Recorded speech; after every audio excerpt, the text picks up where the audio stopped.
Rashad Robinson. Hello. Hey, thank you very much for picking up the phone. Your thoughts and Color of Change's position on the events of the last 24 hours. Color of Change. We've been engaged in the issues around Ferguson and the issues around police misconduct and criminal justice, for years. And in particular, we were on the ground in Ferguson in the days after, Michael Brown was killed. We've worked with the community, and we've been working to bring a set of national demands around police accountability to the federal government. We are unfortunately not surprised. Time and time again, when black folks and brown folks are hurt or harmed by police, we don't see justice served. And what Bob McCulley did, and even to a worse extent, what Jay Nixon did in sort of stepping away from his responsibilities, the governor, is what we continue to see all around the country, a justice system that simply does not deliver justice when black people are put in harm's way. And for us at Color of Change, we're hoping that this is one of those moments that triggers the type of energy and national response that can help us push for a national set of change. There are things that we can do at the federal government to incentivize good policing.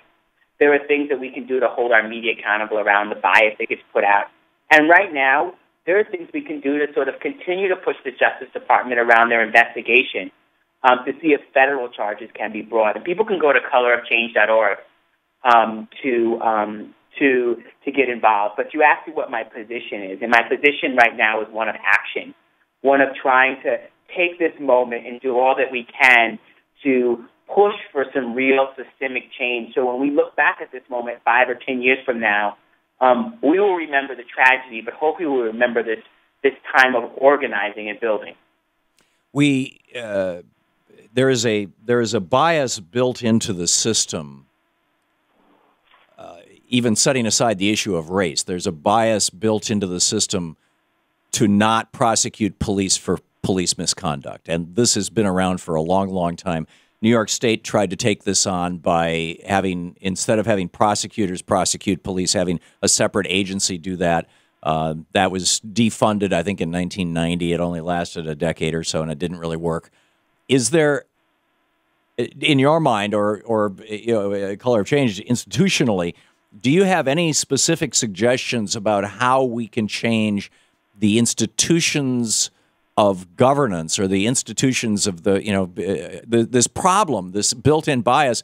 Prosecutors work side by side, shoulder to shoulder with police officers day in, day out. They can't do their job without police officers. They need the cops to be giving the testimony if they're going to prosecute anybody ever. And then there's the very human element of the people that you hang out with and the people you work with are the people that you want to, just instinctively defend. How do we break that link? Well, I think that you bring up so many of the points that continue to, create this challenge where there's no incentive, political or otherwise, for prosecutors to hold police accountable. Well, if anything, it's the opposite, is what I'm saying. Yeah, exactly. There's actually real incentive not to. You're absolutely right. We need real community review boards that have teeth, that are monitoring and creating real oversight. I do think that we need alternative institutions that are going to hold police accountable and cannot rely on sort of the prosecutors or state's attorneys and whatever sort of the body is in different states that are sort of responsible for this, that continue to not move forward. And there will be a number of state attorneys and district attorneys up for re-election in 2015. And at Color of Change, we're looking very strategically about the places that we can also, move some of our energy. There's Angela Corey down in Florida, who was made very famous during the Trayvon Martin trial. There's a number of these folks that are up for election, and we have to start putting this issue of prosecutors on the election map, especially as demographics in this country changes. So there is a systemic thing of that we actually need structural reform, but we also need to pull the political levers as well in the meantime to start leveraging the energy of our folks in this moment to start going after some of these folks in election season and holding them accountable, putting them on the line, making them recognize and understand that, yes, they may hang out with the cops after work, but if they want a paycheck, they're also going to have to serve the people. Yeah, yeah. Do you know of any communities or countries that have developed systems or are using systems to hold police accountable that get around this, systemic bias in favor of the police? I mean, there's definitely some pilot stuff being tried in different parts of this country. It's also small, and we don't necessarily have any enough. And we don't have anything beyond anecdotal sort of information to go on. I do think, though, that what we do recognize is the problem is now simply too big to ignore. Yep. We've really entered, Tom, we've entered this age of participation.